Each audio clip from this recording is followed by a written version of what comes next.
Bon, les amis, j'ai récemment fait une vidéo sur les 13 millions de Français qui vont être concernés par le rattrapage fiscal, ou devrais-je dire le racket fiscal par excellence, qui leur demande tout simplement de rajouter 1 900 € en moyenne sur la table parce que, visiblement, ces personnes-là n'ont pas encore payé assez d'impôts.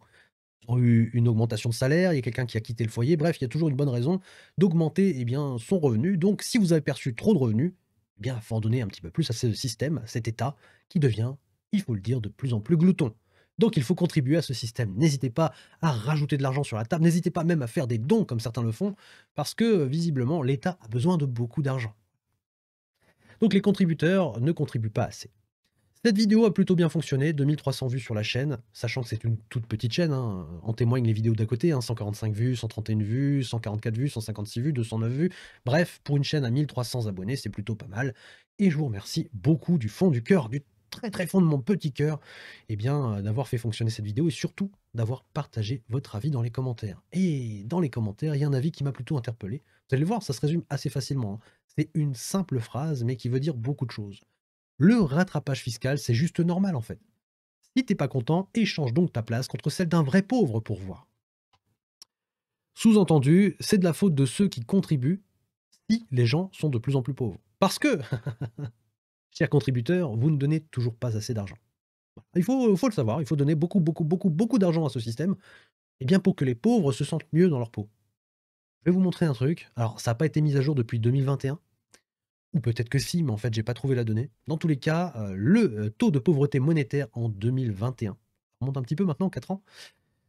Avant redistribution, il y a 13,5 millions de personnes pauvres et après redistribution, il y a 9,1 millions de pauvres. Donc en fait, la redistribution, elle fait baisser d'un tiers le nombre de pauvres. Sans la redistribution, donc sans la contribution de toutes ces personnes qui contribuent, hein, qui donnent déjà beaucoup d'argent, eh bien, il y aurait effectivement beaucoup plus de pauvres. Mais est-ce que c'est de leur faute? Est-ce que c'est véritablement de leur faute si on a, en termes réels, 13,5 millions de pauvres? Ça, c'est une vraie question, hein, je vous la pose dans les commentaires. Est-ce que c'est vraiment de la faute des gens qui, visiblement, sont trop radins, ne donnent pas assez, ne contribuent pas assez à ce système? Ou est-ce que ce ne serait pas à cause de l'État, de la machine État, hein, de ce gouvernement ou de cette succession de gouvernements, de cette Europe, etc., qui serait en train de fabriquer des pauvres à la chaîne? Est-ce que la France ne serait pas tout simplement devenue une usine à pauvres? C'est une question que je vous pose. En tout cas, moi j'ai mon avis là-dessus. Mon avis, c'est que la France est véritablement devenue une usine à pauvres et donc je lui ai répondu à cette personne et je lui ai répondu tout simplement: «Si les vrais pauvres sont pauvres, c'est peut-être parce qu'ils ont détruit l'ascenseur social». Donc ils, ce sont nos élites. Réveillez-vous au lieu de cautionner ce système qui crée la pauvreté. Si la France n'était pas devenue un enfer fiscal, je vous rappelle que la France est devenue, ça dépend des années en fait, ça se bat avec d'autres pays, mais en gros c'est le pays ou l'un des pays les plus taxés du monde, du moins du monde développé. C'est la pression fiscale est juste terrible et il y a une grosse arnaque en plus, c'est qu'on va vous dire la pression fiscale elle est de 48, quelque chose par rapport au PIB. Mais le PIB c'est une grave, grave, grave fumisterie. Franchement. Parce qu'en fait, si tu prends, tout simplement la pression fiscale qui est appliquée sur ton salaire, c'est autre chose. On n'est plus à 48. On est plus aux alentours de, 60-70-80 selon les cas. D'accord? C'est juste pour vous faire comprendre qu'en fait, quand on vous montre des statistiques comme ça, eh bien, elles sont souvent tronquées. Parce que si tu prends, la statistique autrement, bah, tu te rends compte qu'en fait, on t'enfle vraiment, vraiment beaucoup. Parce que le PIB, c'est, les achats, c'est les dépenses, c'est tout qui est mélangé, c'est tout et n'importe quoi en fait. Ça veut tout et rien dire. Par contre, si demain on fait la pression fiscale par rapport à ton salaire, là c'est autre chose. Je vous l'ai dit dans une autre vidéo, mais pour ceux qui débarqueraient de la planète Mars, prenez tout simplement comme indicateur le jour de libération fiscale. Regardez par rapport aux autres pays, à partir de quand vous êtes libéré fiscalement de vos obligations. S'il n'y a pas de rattrapage, hein, parce que là, visiblement, en 2024, vous étiez libéré le 17 juillet 2024, et puis finalement, bah non, hein, il faut encore rajouter en moyenne 1 900 balles sur la table pour pouvoir être libéré fiscalement. Donc, c'est pour vous dire à quel point c'est un petit peu du foutage de tronche. Mais bon, tout ça pour dire qu'on est dans un enfer fiscal. Et donc, si on n'était pas dans cet enfer fiscal, il n'y aurait pas 15 millions de pauvres. Alors j'ai dit 15 millions parce que j'étais pas devant mon écran, mais voilà, je vous ai montré la statistique, c'est 13,5 millions de pauvres. Ah bah non, pardon, 9 millions puisque le reste est évacué des statistiques à grands coups de subventions. Donc c'est ce que je vous ai montré juste avant. Quand les Français finiront entre pauvres et entre cons, hein, c'est ce que je vous ai dit, hein, les gens vont continuer à s'appauvrir, les créateurs de richesses, donc les entrepreneurs, vont tout simplement fuir le pays, ou vont mettre la clé sous la porte et devenir eux aussi des pauvres, eh bien, il restera que des pauvres et des cons. Parce que les autres seront fauchés et surtout, ben, tous ceux qui ont des cerveaux qui peuvent se monétiser ailleurs partiront et tous ceux qui ont des compétences qui sont, voilà, faible valeur ajoutée, bah, finiront sur le marché du travail, hein, si encore il y en a un en France dans quelques années, eh bien finiront sur le marché du travail avec des salaires à bas coût et très peu de perspectives d'évolution, clairement, hein. Donc l'avenir sera très sombre pour ces gens qui seront restés. Ils comprendront peut-être que le pillage qu'ils sont en train de subir. Je ne sais pas si les gens se rendront compte de ce qui s'est passé à ce moment-là. J'en suis pas convaincu, en fait. Même après coup, je suis même pas sûr que les gens comprennent ce qui leur est arrivé. Au passage, nous sommes tous pauvres. Le niveau de richesse des Français est juste pathétique comparé à d'autres pays. Ici, les gens sont simplement propriétaires de leurs propres dettes. C'est-à-dire que tu vas acheter ta maison, ça fait partie de ton patrimoine parce que ta maison te coûte 300, 400, 50 000 euros, je sais pas. Ça va te coûter trop cher en fait. Donc tu vas acheter une dette que tu vas payer sur 25 ans. Donc ta maison ne t'appartient pas, hein, tu as juste le droit de payer ta dette. Au bout de 25 ans, la maison t'appartient, mais évidemment, on va te demander beaucoup plus de taxes foncières, etc. On va te demander ci, on va te demander ça. Puis d'ici là, peut-être que tu seras exproprié, j'en sais rien. Donc en fait, le Français, son patrimoine, c'est de la dette. Il va acheter sa voiture pour pouvoir aller travailler. Mais sa voiture, tu vas l'acheter sur un crédit. Ta voiture, une fois que ton crédit est mort, est fini, en fait, ta voiture est morte. Parce que voilà, c'est du consommable. Les voitures ne sont plus faites pour durer. Au bout de 7, 8, 10 ans, 15 ans, tu changes. Donc tu refais un nouveau crédit. Et en fait, le français qui n'est pas éduqué financièrement d'ailleurs, eh bien lui, il va faire que ça. Il va s'acheter une petite maison, ou pas d'ailleurs, hein. Il faut déjà avoir les moyens d'acheter une maison ou un appartement. Il faut déjà l'avoir, ce moyen-là. Mais il y a d'autres moyens de s'endetter, hein. Je veux dire, les gens vivent à crédit. Une grosse partie de la population vit à crédit, au-dessus de ses moyens. Donc en fait, la population française, son patrimoine, c'est de la dette. Bon, ça fait pas rêver, hein. Sincèrement, ça ne fait pas rêver. Je vais vous montrer tout simplement un petit truc qui m'a fait rire. Parce que là, on va parler du budget Bayrou. Alors je vais pas m'étaler en fait sur la vidéo, mais on va écouter quelques minutes. On va rigoler. 29 milliards de hausse de la dépense publique, 14 milliards de hausse des prélèvements obligatoires. C'est ça le budget responsable de François Bayrou, parce que la France est au bord du gouffre, donc on va continuer à faire ce qu'on a toujours fait. On va voir ça dans cette vidéo, mais avant les amis, il faut qu'on dise un mot des fous dangereux. Je vais vous poser une question. Est-ce que vous avez déjà demandé à celui qui vient de vous mettre un coup de marteau sur le petit orteil de vous mettre un énorme coup de latte dans les boules? Eh bien, peut-être pas, mais certains Français l'ont fait. Répondez-moi dans les commentaires, s'il vous plaît, ou répondez à Victor Ferry directement sur sa chaîne. Répondez à nous, s'il vous plaît. Est-ce que ça vous est déjà arrivé de demander à votre tortionnaire, la personne qui vous torture, à votre grand maltraitant, pardon, eh bien, de vous en remettre un ou deux ou trois coups dans les boules? C'est une bonne question parce que effectivement, là, il va vous montrer quelque chose. Il y a des gens qui aiment ça. Il y a des gens qui en redemandent, hein. C'est assez surprenant. Dans tous les cas, c'est un drôle de budget, hein, parce qu'on vous dit: «Non, non, non, il y a pas de voilà, on va faire une année où on fait pas plus de dépenses». Au final, c'est 29 milliards d'augmentation de dépenses publiques et puis à côté de ça, il y aura pas de nouveaux impôts et boum!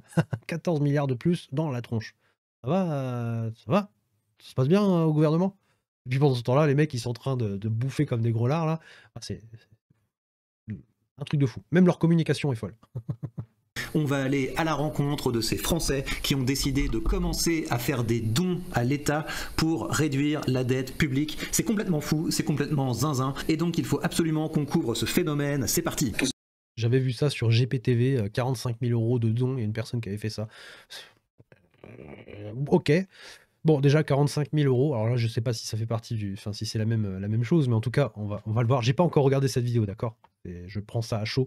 J'ai juste regardé les 30 secondes de départ et franchement, je me suis dit: «Allez, je cale ça dans la vidéo parce que ça parle bien avec le sujet». Dans tous les cas, sur GPTV, voilà, il y a des gens qui ont donné pour 45 000 € de dons à l'État pour aider à rembourser la dette. Non mais, sans déconner, vous vivez sur quelle planète? Si on voulait rembourser la dette, je vous mettrai peut-être l'extrait, il faut que j'aille le rechercher en fin de vidéo, donc si vous êtes chaud, regardez la vidéo jusqu'au bout ou avancez un petit peu sur la vidéo. Je vais vous montrer un extrait, de François Asselineau qui nous dit tout simplement: «Si on veut commencer à rembourser la dette, il faut pas faire 44 milliards d'économies, non. Il faut faire 180 milliards pour pouvoir rembourser 1 ou 2 milliards». La France, elle a 3 300 milliards d'euros de dette. Donc, si on veut commencer à rembourser, il faut que le budget de l'État soit en excédent. Il faut que ce soit un excédent. Or, pour avoir un excédent, il faudrait diminuer les dépenses de l'État de 180 milliards d'euros, pas de 44 milliards. Donc, ça veut dire qu'on n'est pas du tout dans les clous, hein. Donc faut arrêter de nous prendre pour des quiches, des burnes, faut arrêter de nous prendre pour des truffes. Bref, faut arrêter de nous prendre pour des cons, hein, tout simplement. Même si à la finale, à la fin, à la toute fin, la finalité, comme je vous l'ai dit, à la fin, malheureusement, la France sera peuplée de pauvres et de cons. Parce qu'on se bouge pas, en fait. Donc au final, c'est ce qui va nous arriver. Mais pour l'instant, eh bien, voilà, elle est pas peuplée de pauvres et de cons, donc arrêtons de nous laisser faire et eux, arrêtez de nous prendre pour des cons, quoi, s'il vous plaît. S'il vous plaît. Juste, voilà. Tout simplement, ce que je fais, c'est que c'est un processus qui a suivi après quelques communications avec le ministère de l'économie et des finances, notamment leurs fonctionnaires. Et à l'issue de cette communication et de courriers échangés, aujourd'hui, j'ai reçu un RIB tout simplement avec un compte bancaire et je peux verser tous les mois le montant que je souhaite. Et moi, le montant sur lequel je me suis engagé, c'est 50 € par mois que je verse du coup depuis. J'espère vraiment qu'ils vont nous dire quel genre de français c'est, mais vous imaginez un petit peu la psychologie de ces gens. C'est-à-dire qu'il y a des gens qui se disent le pauvre État, voilà, ce pauvre État que tout le monde attaque, ce pauvre État, il a vraiment besoin d'aide, alors que tous les problèmes de l'État français viennent de l'État français. Et malheureusement, il y a trop peu de Français qui comprennent comment fonctionne le fameux social. Le social, qu'est-ce que c'est ? D'ailleurs, en prestations sociales par habitant, de mémoire, je crois que c'est 12 500 et des poussières par an. En moyenne, par habitant en France. Donc tu peux donner tes 50 € si tu veux pour aider la société, ça changera pas grand-chose et c'est pas ça qui va permettre de rembourser la dette. Au contraire, cet argent-là, il va sûrement finir dans les poches de, quelques personnalités dont je ne citerai pas le nom pour ne pas faire de diffamation, mais bon, vous savez comment ça se passe. L'argent, il passe d'une poche, il va dans une autre et hop, c'est pouf, un écran de fumée, il disparaît. Il est où? Bah, il est plus là. Voilà, c'est comme ça que ça va finir malheureusement. Le social, c'est l'État qui décide d'acheter certaines personnes, qui décide d'acheter certains votants pour pouvoir maintenir le système. Ça ne sert Il fait du clientélisme, hein, franchement, c'est ça. Il subventionne en fait l'économie et il s'achète des électeurs, tout simplement. Quand tu vois que le système est peuplé de, je sais pas, on pourra regarder ça juste après. Je vais le laisser parler, je vais aller chercher ça tout de suite dans mes données. Voilà, quand tu vois que tu as 3 ou 4 personnes qui travaillent pour 10 personnes, tu as compris qu'en fait le système était intégralement subventionné. qu'à ça, le social, ça sert à maintenir le pays socialiste. Vous pensez vraiment que quand l'État file des petits chèques, quand l'État file des petites sécurités sociales, quand l'État file des petites pensions, des petites allocs, vous pensez vraiment que c'est au nom du bien, que c'est au nom de la solidarité? Mais pas du tout. C'est parce qu'il faut une masse critique de gens qui continuent d'accepter cette farce pour que les fonctionnaires puissent continuer de s'augmenter, pour que les parlementaires puissent continuer de s'augmenter, pour que les sénateurs puissent continuer de s'augmenter, pour que les assos puissent continuer de s'augmenter, etc., etc. Et malheureusement, ça a un effet nuisible parce que pour financer toute cette farce, eh bien, il faut matraquer les gens qui produisent des choses utiles, les gens. Et donc les entrepreneurs, les entreprises, les gens qui créent de la richesse, et donc tu fais couler ton économie, parce qu'à force d'augmenter ta pression fiscale, eh bien tu tues tes entreprises, tout simplement. Donc à la fin, bah, tu n'as plus de source de revenus. Et le symptôme de ça, eh bien, c'est ce genre de personnes, hein. Le rattrapage fiscal est juste normal, en fait. Si t'es pas content, échange donc ta place contre celle d'un vrai pauvre pour voir. Eh bien non, je n'échangerai jamais, jamais, jamais ma place contre celle d'un vrai pauvre. Au contraire, moi je garde ma place et j'essaie de leur apprendre à investir, à comprendre comment ça se passe réellement dans ce monde de misère. Et je les encourage tout simplement à se bouger le cul pour prendre leurs finances personnelles en main et sortir de ce système qui va leur raboter le fion jusqu'à ce qu'ils ils se retrouvent sur la rue, quoi, en fait. Parce que les pauvres sont de plus en plus pauvres, donc au bout d'un moment, les pauvres finissent à la rue. Voilà, donc s'ils veulent pas finir à la rue, ils arrêtent de se prendre pour des victimes, ils commencent à se prendre en main, ils commencent à investir intellectuellement déjà, ils commencent à se former, à apprendre des compétences qui sont pointues, recherchées, monétisables, et ensuite, eh bien, ils investissent, d'accord? Et une fois qu'ils sont sortis de ce système d'esclavage, entre guillemets, de rat race, eh bien, voilà, ils sont libérés. Mais bon, en attendant, il faut peut-être faire ce travail. Commencer à travailler sur soi-même. Malheureusement, bah, c'est beaucoup plus facile d'être subventionné et bah, d'attendre que l'argent tombe du ciel en chouinant comme des gogoles, parce que malheureusement, c'est ce qui se passe. Alors là, je suis en train de parler un petit peu crûment, mais faut pas le prendre au sens large. Je sais très bien que tout le monde n'est pas dans ce mood-là. Mais bon, il y a quand même une partie de la société qui est moulée, biberonnée par l'État, juste pour en faire des potentiels électeurs. Parce qu'en vrai, ils en ont rien à faire du cheptel humain. Vous savez très bien pourquoi je dis ça, mais ils en ont rien à faire. On est juste une ressource pour eux. L'humain, l'homme, nos bras, nos jambes sont des ressources pour eux. Notre temps de vie sont des ressources pour eux. Le reste, ils en ont rien à cirer. Que vous alliez bien ou pas, ils en ont rien à foutre. Regardez ce qui s'est passé pendant la pandémie eh bien, du rhume 19. Les mecs vous ont forcé à vous injecter des produits qui, visiblement, après coup, eh bien, amène des maladies comme les cancers, les turbocancers, les AVC, les myocardites, etc. Hein. Vous allez voir la liste des effets secondaires qui est officielle, pas en France, mais dans certains pays, vous allez comprendre ce qui se passe. Voilà. Et vous comprendrez pourquoi je dis que l'humain n'est qu'un cheptel humain. Les gens qui se confrontent au marché, les gens qui décident de se demander tiens, de quoi le public a besoin et comment est-ce que je pourrais leur fournir avec une meilleure qualité et peut-être un meilleur prix que mes concurrents. Donc c'est complètement fou, et le fait qu'il y ait des gens qui soient dans cette optique de se dire il faut que j'aide l'État au lieu de dégraisser le mammouth, je trouve que c'est complètement délirant. Depuis janvier. Comment ils ont réagi à Bercy quand vous les avez contactés en leur disant j'ai envie de vous donner de l'argent? J'ai été très surpris. Il y a eu, si vous voulez, parce que ça s'est passé en plusieurs étapes.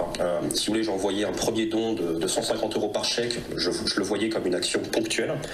Et à la suite de cette action, j'ai été publié. Enfin, le don a été publié au journal officiel. Et d'ailleurs, chaque Français qui donnerait serait publié au journal officiel.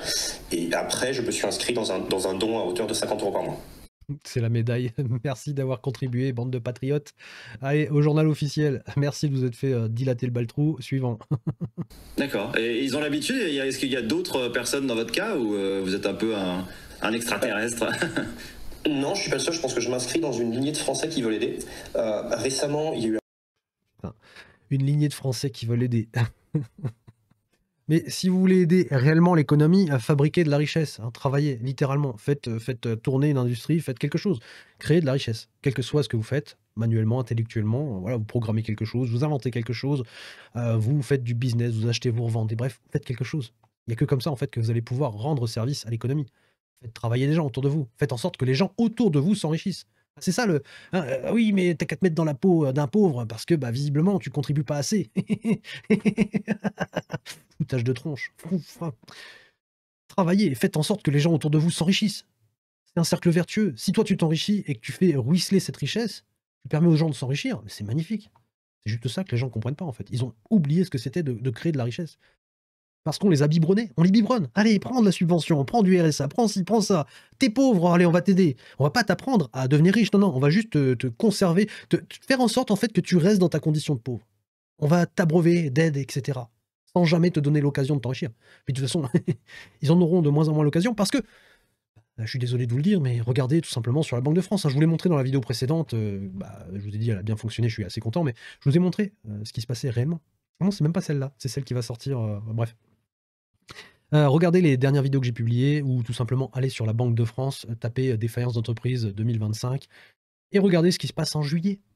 Voilà, la courbe elle est comme ça, défaillance d'entreprise, ça monte en flèche. Tiens, je vais même vous le montrer. Allez. Voilà, il est là ce graphique, je sais, je vous le montre assez souvent, je suis chiant, mais c'est comme ça, faut le montrer aux sceptiques ou aux gens qui ne comprennent pas ce qui se passe actuellement en France. Là, ce qu'on peut observer, c'est que le cumul du nombre de défaillances sur les 12 derniers mois est actuellement de 66 954 défaillances d'entreprise.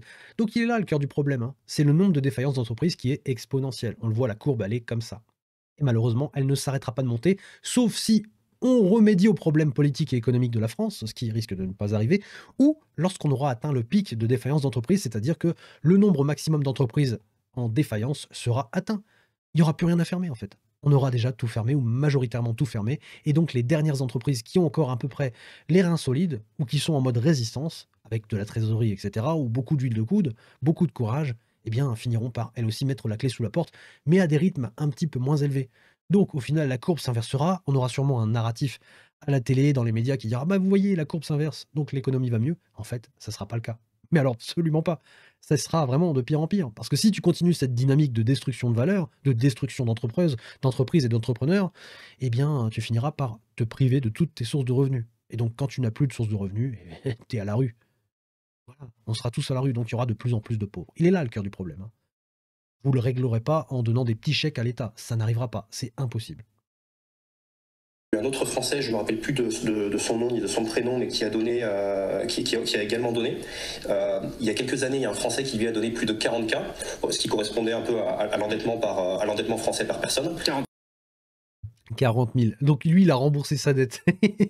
Actuellement, si tu vas sur le compteur de la dette, tu dois être pratiquement à 50 000 € de dette par personne. D'accord? Donc toi, tu viens au monde, tu n'as rien demandé à personne, eh bien tu dois rembourser 50 000 €, et ça évolue évidemment dans le temps, puisque la dette ne fait que gonfler. Donc là, ton petit nourrisson vient au monde, et bien ce petit enfant, ce petit être, qui n'a rien demandé à personne, il a déjà une dette de 50 000 balles sur la tronche. Voilà, c'est tranquille. Tout va bien dans ce pays. 000 euros. Et la personne a donné 40 000 euros. Ces gens sont complètement barges, et je trouve que c'est criminel de la part des fonctionnaires d'accepter ça, parce que ça continue à maintenir le narratif selon lequel le problème de l'État c'est qu'il n'y a pas assez de recettes, alors que le vrai problème de l'État c'est qu'il dépense beaucoup trop. Et je trouve que le plus drôle c'est que ça veut dire que c'est un Français qui a été convaincu par Bayrou. Ouais, mais bon, les fonctionnaires, eux, ils sont là pour faire leur job, hein, quel que soit le poste d'ailleurs. Le fonctionnaire qui travaille du coup aux impôts, lui, bah, il est content parce qu'il sait très bien que ça va finir par retomber dans sa poche, hein. Je veux dire, il est payé pour ça, donc tant que l'argent rentre, lui, il sait très bien que tout va bien pour lui. Donc, puis en plus, je pense qu'ils sont primés ou ce genre de choses. Enfin, j'en sais rien, je travaille pas dans le prélèvement, la collecte d'impôts. Je sais que tous les fonctionnaires ne sont pas logés à la même enseigne non plus, hein. Je sais que tous les fonctionnaires ne vont pas avoir la belle vie. Ce qu'on voudrait faire croire aussi, il y a ce narratif que les fonctionnaires sont des ponctionnaires, notamment Victor Ferry, que j'aime plutôt bien, hein, j'apprécie plutôt assez bien en fait ses interventions. Je suis pas tout à fait d'accord avec tout ce qu'il dit, hein, d'ailleurs. Mais voilà, il les appelle les ponctionnaires. Tous les fonctionnaires de la fonction publique ne sont pas des ponctionnaires, malheureusement, hein. Ça serait bien pour eux, hein, je pense. Ils seraient tous contents. Mais il y a des gens qui souffrent aussi de leur côté. Et je pense qu'au-delà de ça, il faut vraiment voir le spectre large. On est tous dans le même bateau. La France est un gros navire et on est tous dans le même bateau. Et malheureusement, je vais vous montrer un truc juste après, je sais que la vidéo est un peu longue, mais bon, pour les courageux, vous allez apprendre des choses. Ce bateau est sur le point de chavirer, ou même de couler. Et malheureusement, il n'y aura pas de barque de sauvetage pour tout le monde. Les barques de sauvetage, c'est les riches, c'est ceux qui ont les moyens de se barrer, c'est ceux qui sont en train de s'expatrier actuellement. C'est ça, les gens ne comprennent pas. Donc, fonctionnaire, pas fonctionnaire, pauvre, pas pauvre, classe moyenne, classe pas moyenne, enfin bref, tu mélanges tout le monde, et à la fin, quand le navire va couler, on sera tous à la flotte. Et on sera tous logés quasiment à la même enseigne. Les seuls qui vont s'en sortir, c'est ceux qui auront des matières premières, des choses qu'ils pourront échanger. Voilà. Les trucs qui ont un peu de valeur dans leur patrimoine. Et pas de la monnaie de singe, d'accord? Pas de l'euro. Non, non. Des trucs qui ont réellement de la valeur physique. Ceux-là, ils s'en sortiront peut-être. Mais les autres, non. C'est un Français qui s'est dit Bayrou tient un langage de vérité, donc il faut absolument que j'aide François Bayrou en lui envoyant des petits chèques, en oubliant au passage que Bayrou il se fait son petit 20 000 balles par mois. Et la grande nouvelle, c'est que maintenant Bayrou est un camarade youtubeur. On va regarder un petit peu ce qu'il nous a dit dans son premier live. La nécessité. C'est assez drôle, ça, je savais pas qu'il avait une chaîne YouTube, Bayrou. Du coup, le gars, il a donné 40 000 balles, donc il a payé 2 mois de salaire à François Bayrou, tout va bien. Qui est devant nous, qui pèse sur nos épaules et que nous ne pouvons pas mettre de côté. Il est en accéléré ou quoi pour parler comme ça? Est-ce que vous êtes capable, vous êtes prêt en fait à faire cet effort? Est-ce que vous êtes prêt à donner 40 000 balles pour payer 2 mois de salaire à François Bayrou? Juste dites-moi si vous êtes d'accord avec ça ou pas. Est-ce que vous êtes dans cette matrice-là ou pas? Parce que moi, ça me fume en fait. Je me dis, putain, il y a un mec qui s'est dit, je vais donner 40 000 balles. Waouh, s'en fout, hein. Enfin, je veux dire. Après, la propagande, elle fait bien le boulot quand même, hein. Tu peux pas. Tu vois, je rigole un petit peu avec vous, on rigole tous ensemble, voilà, on se moque un petit peu ou pas. Mais il faut bien voir une chose et bien le comprendre. Il y a une propagande qui est quand même assez folle. Les médias sont complices de tout ça. Les médias, les journaux sont complices à 200% de tout ça. S'ils dénonçaient ce qu'on est en train de faire sur ce genre de chaîne YouTube, bon, les Français seraient beaucoup moins à même, en fait, à accepter ce genre de choses et à donner de l'argent gratuitement comme ça. Allez, j'ai travaillé, je te donne 40 000. Je te donne 40K, même 50, ou enfin, voilà, 50 balles, 100 balles, 200 balles, on s'en fout. Enfin, je te donne de l'argent. Je t'en donne pas assez. Sachant que le smicard, hein, va donner entre 46 et 48% de son salaire en charge, etc. Donc en fait, le smicard qui pense ne pas payer d'impôts paye déjà sur son salaire 40 à 47%. Charge patronale, brute, etc. tout compris. Sachant que derrière, il va rajouter la TVA, la taxe sur l'électricité, l'eau, le jardin, etc. Enfin bref, toutes les taxes à la con, les poubelles, la taxe foncière, enfin toutes les taxes qui sont rajoutées derrière. Donc le smicard qui a 0 sur sa feuille d'impôt, bah il paye quand même. Mais ça, les gens, ils ne comprennent pas.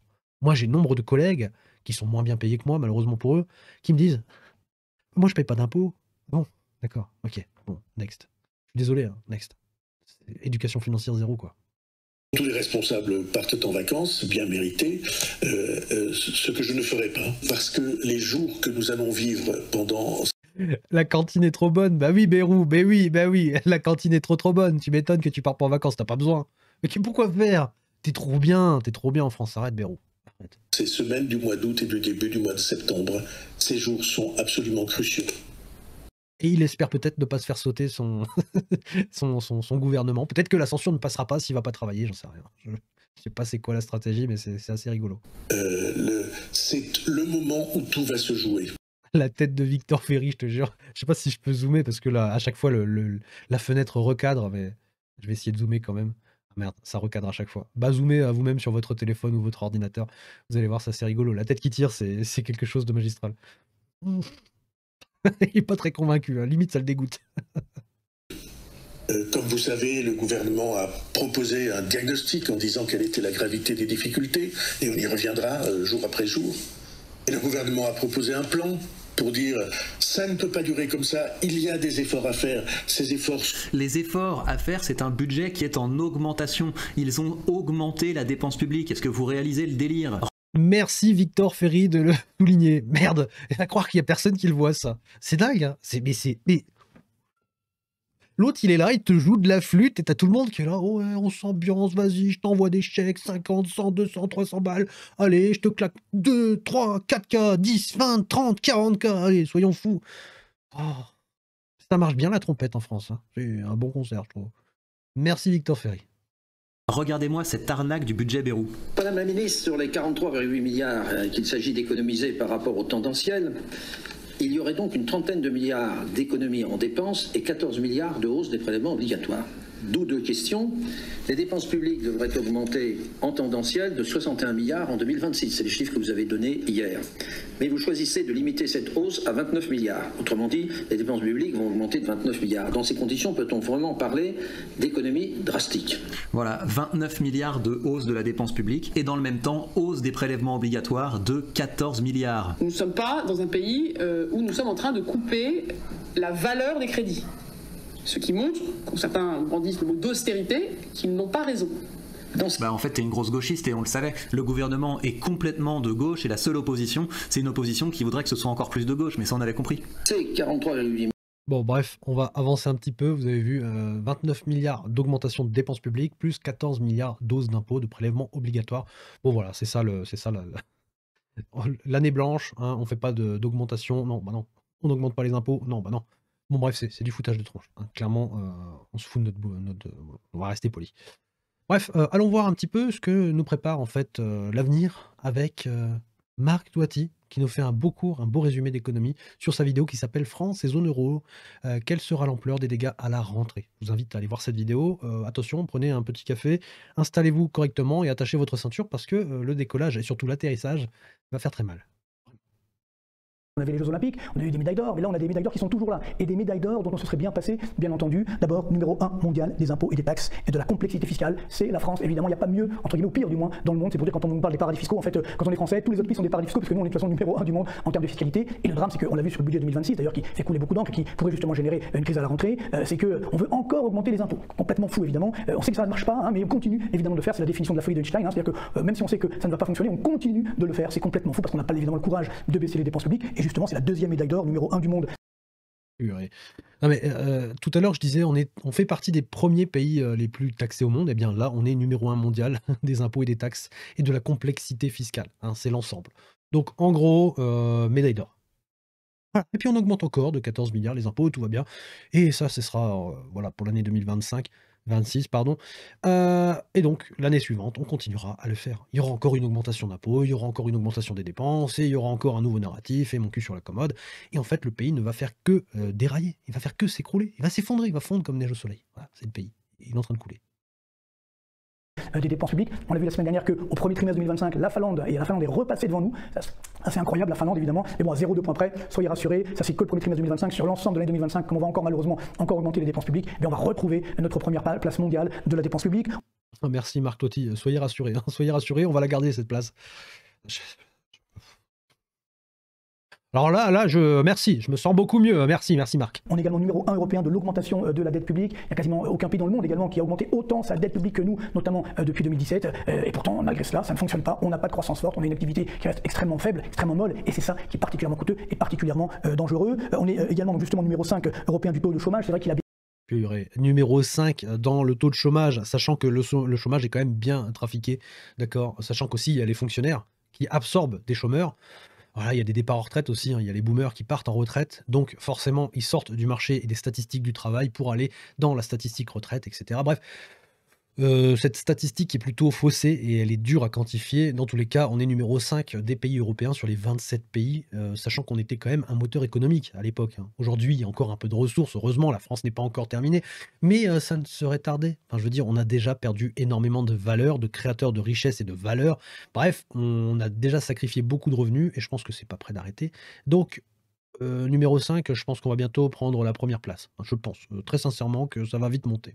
Baisser un petit peu artificiellement, il y a des ajustements statistiques. Là aussi, ce n'est pas très sérieux, évidemment, comme on le dit souvent, comme le dit le t-shirt, là aussi, c'est le t-shirt de l'été, ça continue, bien entendu. Merci encore pour votre fidélité. On est numéro 1 européen de la complexité du code du travail, là aussi, hein. Il n'y a pas un pays qui Ben voyons. Tiens, d'ailleurs, on devait faire un hashtag ben voyons. Va peut-être falloir que je commence à le prendre, ce hashtag. Il va falloir que je le mette partout. Ben voyons. N'hésitez pas du coup à l'utiliser. Ben voyons. Ben voyons. Allez, encore une augmentation de 14 milliards d'impôts. Ben voyons. Encore une augmentation de 29 milliards des dépenses dans la sociale, etc. Dans les trucs publics. Bref, ben voyons, c'est la merde, quoi. Ah mon Dieu. Eh oui, le code du travail, ce truc complexe que aucun juriste, expert dans ce domaine d'ailleurs, ne comprend, hein. Je veux dire, le truc, il est tellement énorme que personne ne peut retenir tout ce qu'il y a dedans. Même les entreprises qui doivent se conformer au code du travail doivent se prendre la tête, très sincèrement. Tu dois te conformer à ce code du travail qui évolue tout le temps, avec des lois qui se contredisent elles-mêmes, des lois que personne ne connaît, puisque voilà, elles sont tombées dans les abysses, mais de temps en temps, il y a un mec qui te les ressort. Ah ouais, ça existe, ok, d'accord. L'enfer administratif aussi, on a déjà vu quelques vidéos sur cette chaîne. Voilà, les gens n'arrivent pas à s'enregistrer, n'arrivent pas à ouvrir leur boîte, n'arrivent pas à se conformer aux règles, etc. Parce qu'il n'y a rien qui marche. Il n'y a rien qui marche, il faut remplir à 10 000 CERFA. Enfin bref, cauchemardesque, cauchemardesque.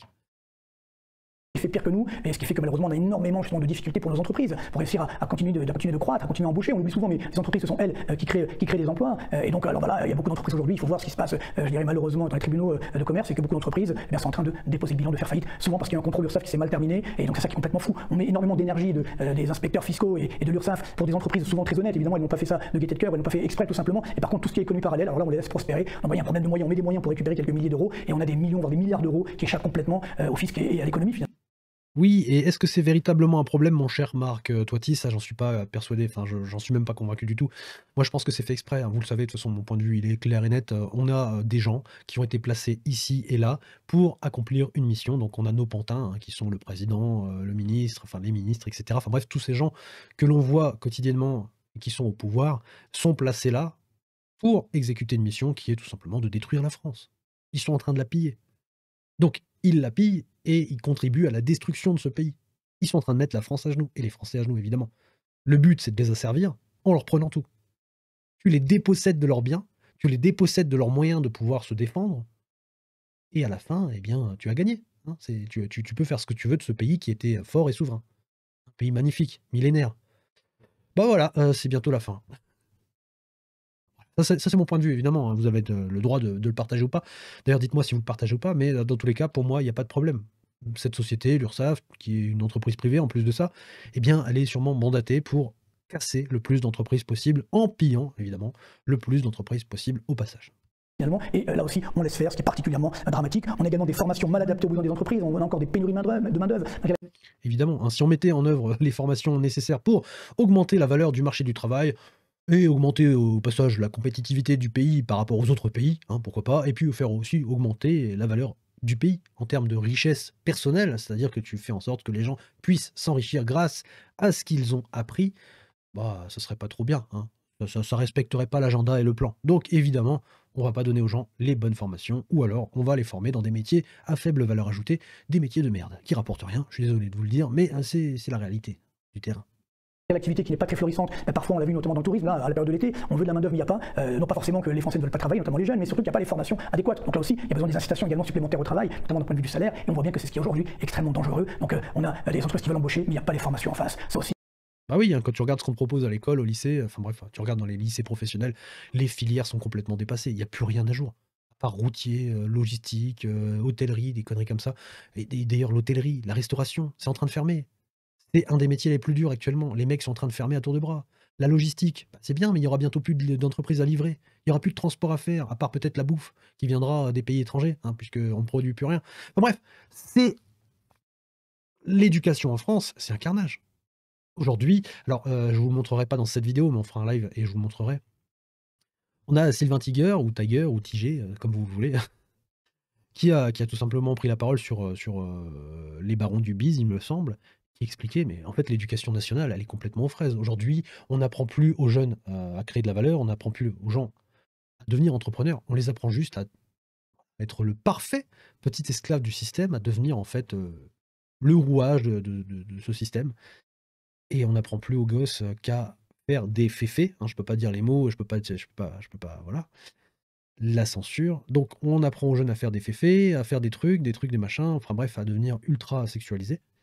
Et à la toute fin, quand il y aura plus de valeur ou de créateurs de richesse en France, eh bien les Français recevront les riches étrangers pour se prostituer. On est en train de fabriquer ça, hein. Je vais vous le montrer. Voilà, je l'ai retrouvé. Donc la vidéo, c'est France en déclin. Faut-il partir pour réussir avec Sylvain Tiger sur les barons du bise. Écoutez bien, ça dure pas très longtemps, mais c'est très intéressant. Ce concept d'État-providence qui commençait à naître un petit peu partout dans le monde. Et à Singapour, ils avaient voulu faire un peu ce qu'ils ont fait en France et partout, c'est-à-dire l'État met l'école gratuite, mais plein de services gratuits. Et Lee Kuan Yew, il a dit, c'est simple, il a dit, chez nous à Singapour, jamais ça arrivera. Rien n'est gratuit. Si vos enfants vont à l'école, vous devrez payer 1 à 2 dollars par mois minimum parce que c'est vos enfants, c'est votre responsabilité. Et il a dit, à partir du moment où tu donnes tout gratuit, si vous donnez tout gratuit, ce sera la fin de Singapour. Parce que les gens deviendront fainéants et on perdra tout ce qu'on a acquis. Bah, au final, 50 ans plus tard, années 70, on est en 2025, 55 ans plus tard, qui avait raison, c'est lui. Hein. À partir du moment où tu mets tout gratuit, même l'éducation, les gens le prennent pour lui. Moi, c'est ce que j'ai toujours dit, je dis, on a la chance en France d'avoir l'école gratuite. C'est quand même une chance de fou parce que moi, mon père est né en Inde, donc mes deux parents sont de nationalité française. Alors, je le coupe, mais c'est une chance de fou, si tant est qu'on nous apprend des choses qui sont monnayables et à forte valeur ajoutée. Aujourd'hui, il n'y a plus d'ingénieurs dans le nucléaire ou dans d'autres métiers pointus, ou alors ils sont devenus de plus en plus rares, ces métiers-là. Aujourd'hui, on ne forme plus la jeunesse à devenir des cerveaux, des têtes, des gens à la pointe du pays, en termes économiques.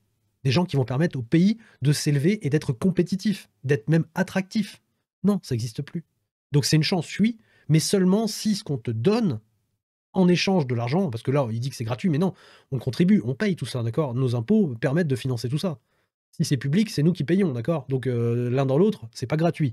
Mais les gens ne s'en rendent plus compte, parce qu'ils n'ont pas l'effort intellectuel, oui, mais aussi l'effort monétaire d'allonger les billets pour pouvoir payer l'éducation à leurs enfants. Tu vois, si demain, tous les gens devaient payer littéralement le CP, le CE1, le CE2, le CM1, CM2, etc., jusqu'à ce que l'enfant ait fini ses études, ce serait pas le même délire. Voilà, on n'a pas le retour sur investissement. Il est là le problème. Donc c'est une chance, oui, mais pas forcément dans un pays comme la France. À partir du moment où tu mets tout gratuit, même l'éducation, les gens le prennent pour lui. Moi, c'est ce que j'ai toujours dit, je dis, on a la chance en France d'avoir l'école gratuite. C'est quand même une chance de fou parce que moi, mon père est né en Inde, donc mes deux parents sont de nationalité française, mais mon père est né en Inde. Jusqu'à ses 17 ans, il était en Inde et après il est venu en France dans l'armée. Il me disait l'école en Inde a toujours été payante en fait. C'est pour ça que t'as plein d'enfants qui bossent à fond à l'école parce que là-bas, en fait, quand tu vas au lycée, au collège, c'est payant, c'est tu raques, tu vois, c'est pas gratos. Et nous, il me disait, mais vous en France, enfin, je constate que les gens en France, on n'a rien à foutre de l'école alors que c'est une chance, quoi. Ils ont une éducation de haute qualité, gratos, 0 €. Et ça, je le confirme. Je le confirme en ayant eu ce cas personnel. J'en avais strictement rien à branler de l'école. Voilà, c'est cru, c'est dit, mais j'en avais strictement rien à faire. Mais vraiment, sincèrement, je séchais les cours. J'allais jamais au lycée. Mon métier, enfin, entre guillemets, le métier que je devais faire, qui, je sais même pas si ça existe encore, eh bien, voilà, je m'en foutais. Parce que déjà, d'une part, je me projetais pas là-dedans, je faisais un truc par dépit, parce qu'en fait, les choix qui m'étaient proposés, ils étaient tous nuls à chier. Sincèrement, on m'aurait proposé d'être ingénieur en nucléaire, en physique ou je sais pas quoi. Honnêtement, j'aurais eu plus le kiff de faire ça que de faire des métiers lambda qui m'ennuient et qui ont pas une forte valeur ajoutée, même en termes personnels et intellectuels, tu vois. C'est pas des trucs qui me stimulent, qui me motivent. Donc, honnêtement, je m'en branle. Voilà, je m'en branlais. Donc, mes parents m'ont un petit peu gueulé dessus, mais voilà, parce qu'ils s'intéressaient quand même un peu à ce que je faisais et à moi. Mais au-delà de ça, moi, en tant que personne, individu, je m'en tamponnais un peu. Alors que si j'avais su que mes parents avaient dû débourser des sommes phénoménales pour pouvoir me fournir cette éducation, ça aurait été autre chose. Bon, déjà, s'ils avaient dû payer, je pense qu'ils m'auraient un petit peu plus poussé dans mes choix. Ils m'auraient dit, bon, là, on va payer, maintenant, on choisit bien, d'accord? Ce qui n'est pas arrivé. On m'a orienté via l'école, hein, conseillère d'orientation et tout ça. Qu'est-ce que tu veux faire? Je sais pas. Bon, il y a ça, ça serait plutôt bien dans ton cas à toi. Ok, bon, banco, on fait ça. Au final, c'était nul à chier, d'accord? Mais si mes parents avaient dû, arroser, mettre les billets sur la table pour pouvoir tout simplement payer mes études, bon, ça aurait été autre chose. Je me serais sûrement beaucoup plus impliqué. Par exemple, le permis, c'est mes parents qui l'ont payé. Je peux vous dire que quand j'ai passé le permis, j'avais la goutte de sueur à côté de mon front, là, j'étais en transe parce que je me suis dit: «Ah, si je le rate, ils vont devoir repayer», tu vois? C'était pas des sommes extraordinaires. À l'époque, c'était 300 balles, mais c'est 300 balles que tu rajoutes.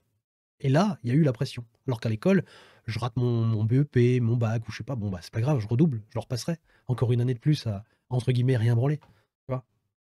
Et là, la différence. Donc effectivement, il y a un côté où quand tu mets la main au porte-monnaie, tu t'impliques beaucoup plus. Que ce soit toi en tant qu'élève ou tes parents qui vont devoir payer. C'est quand même fou, tu vois. Et je pense que c'est ça le drame de la France, c'est qu'on a fait cet état, en fait, ce qu'ils appellent welfare state, là, l'état-providence.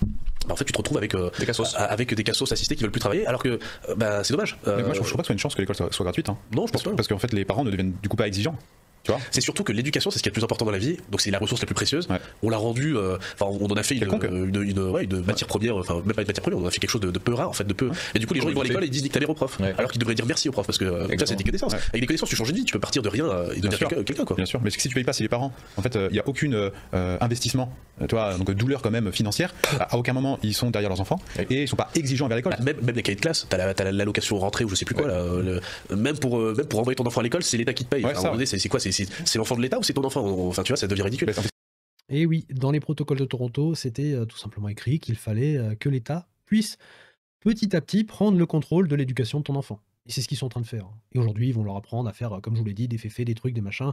Bref, à être hyper sexualisé. Enfin, c'est complètement fou. C'est pour ça que moi, je pense que Singapour, tiens, je vais vous le dire, c'est sur ma liste de pays où j'ai envie d'habiter. C'est un de mes objectifs. J'ai vu quand même que pour avoir un visa long terme là-bas, enfin, il fallait 20 millions de dollars patrimoine, truc comme ça pour t'acheter le visa permanent. Je sais pas. Ça fait un petit peu de temps. Mais c'est un objectif que j'ai parce que je trouve que c'est un putain de pays, quoi. Enfin, franchement, il m'inspire bien, quoi. Je me dis, le niveau de level, hein, il faut 20 millions, je crois qu'il vient de dire ça, hein, 20 millions de patrimoine pour pouvoir t'acheter le visa permanent. Enfin, voilà. En France, bah, c'est pas ça. Hein. En France, n'importe qui peut venir s'installer en France tranquillement et prendre, je pense, assez facilement la nationalité française. Voilà. Bon, on en est là en termes de différenciation. Hein. L'écart, le fossé, le delta, il est là. Singapour, allez voir ce que c'est. Hein. Renseignez-vous. On est parti d'un marécage aujourd'hui.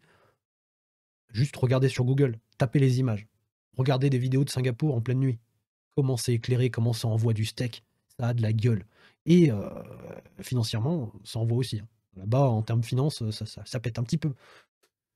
Voilà. Bon, bah en France, c'est plus...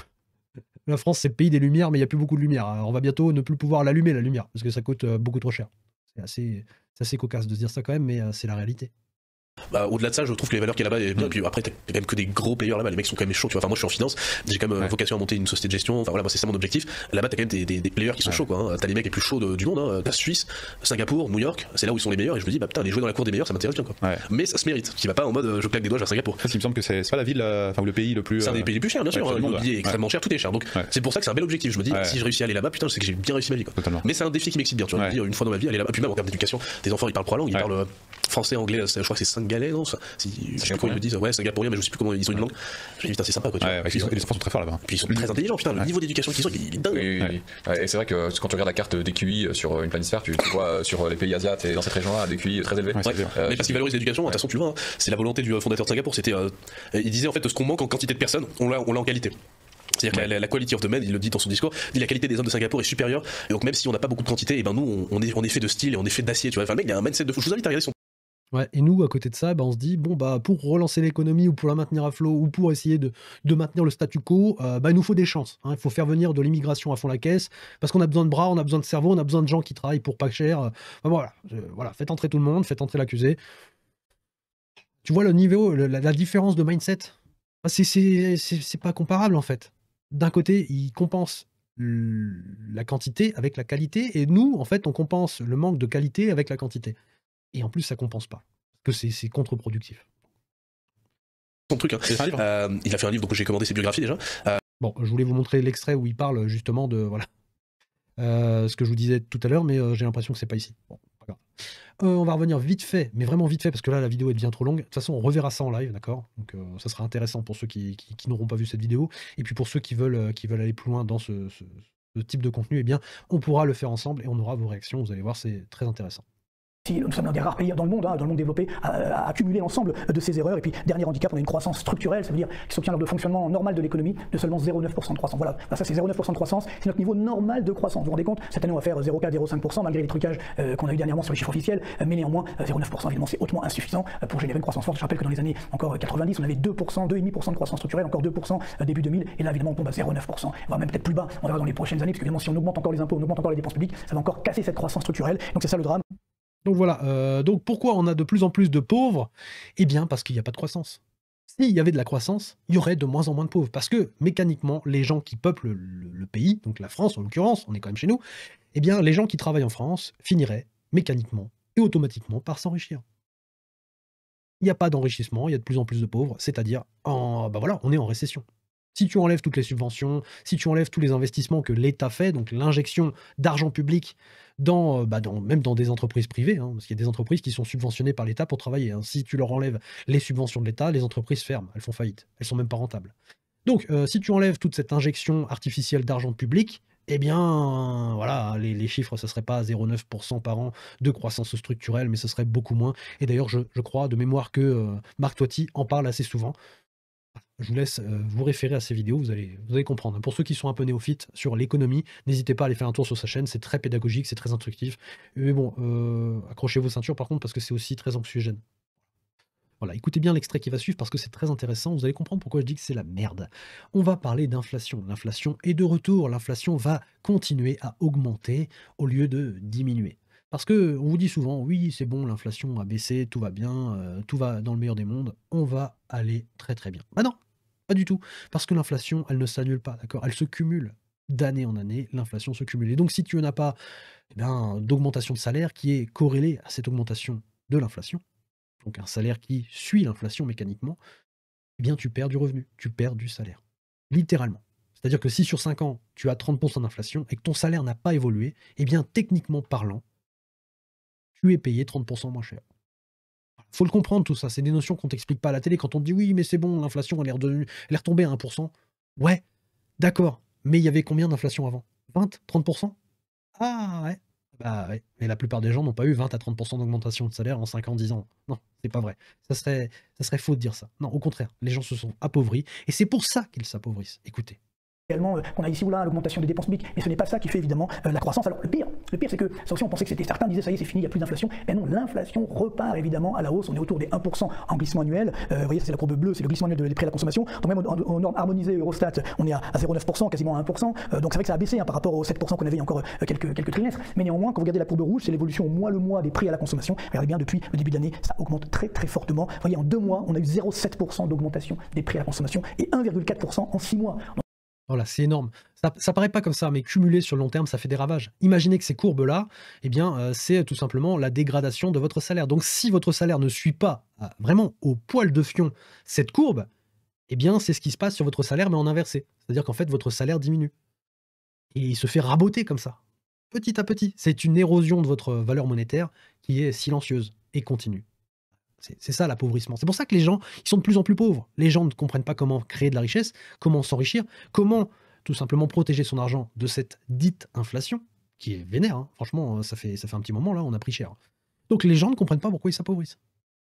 Et pourquoi toutes les mesures qui sont prises aujourd'hui et demain sont hyper inflationnistes et donc vont contribuer à attaquer leur patrimoine. Bon, on va pas aller trop loin, on fera un live qui pourra durer 3 heures, ça posera pas de problème. J'ai pas envie que la vidéo dure 1 heure, là je vois qu'on s'en rapproche un petit peu, ça commence à devenir chaud. J'avais prévu de vous montrer plus de choses, mais bon, c'est pas grave, c'est comme ça, c'est la vie. N'hésitez pas à me partager dans les commentaires votre avis, n'hésitez pas à me dire ce que vous pensez de cette vidéo, n'hésitez pas à me dire ce que vous pensez de toutes ces mesures hyper inflationnistes, de la gestion de l'État, etc. Bref, et de l'avenir. Dites-moi ce que vous pensez de notre avenir. J'aurais pu vous le montrer, d'ailleurs n'hésitez pas en fait à aller voir cette vidéo, France et Eurozone, enfin zone euro, quelle sera l'ampleur des dégâts à la rentrée, c'est sur la chaîne de Marc Toiti. N'hésitez pas à aller la voir parce qu'à la fin en fait il vous fait un tableau de ce qui pourrait arriver à la France d'ici quelques mois, donc la rentrée, si les choses ne se passent pas bien. C'est-à-dire si la note est dégradée, si on ne trouve pas de solution, si on n'arrive pas à régler le problème politique et économique, eh bien le scénario du pire, il fait peur. Donc allez voir cette vidéo, allez vous abonner à la chaîne de Marc Toiti et à la chaîne de Victor Ferry Business. Et ensuite, dites-moi dans les commentaires ce que vous pensez de tout ça. Ça m'intéresse et je pense que ça intéressera énormément de monde. Il faut réveiller les gens. C'est le moment de résister. C'est le moment le plus important, je pense. C'est le moment de réveiller les gens. Il faut absolument leur faire comprendre ce qui se passe. Pour qu'ils aient envie de se bouger le cul. Là, par exemple, le 10 septembre. Parce que si on se bouge pas le fion, c'est fini. C'est pas juste pour faire le sensationnalisme, l'alarmiste, le mec qui fait du drama, là. C'est réellement en train de collapser. On est réellement en train de vivre en temps réel l'effondrement du pays. Donc réveillez-vous, réveillez les gens autour de vous, secouez-les, montrez-leur ce genre de vidéos. Pas forcément la mienne, mais toutes les vidéos qui disent la vérité. D'accord? Allez, on se dit à bientôt, merci beaucoup, et à la prochaine pour un live. Je suis désolé, je suis fatigué, donc j'ai du mal à faire des lives, mais en tout cas, on se rejoint bientôt sur un prochain live. Allez, bisous à tous.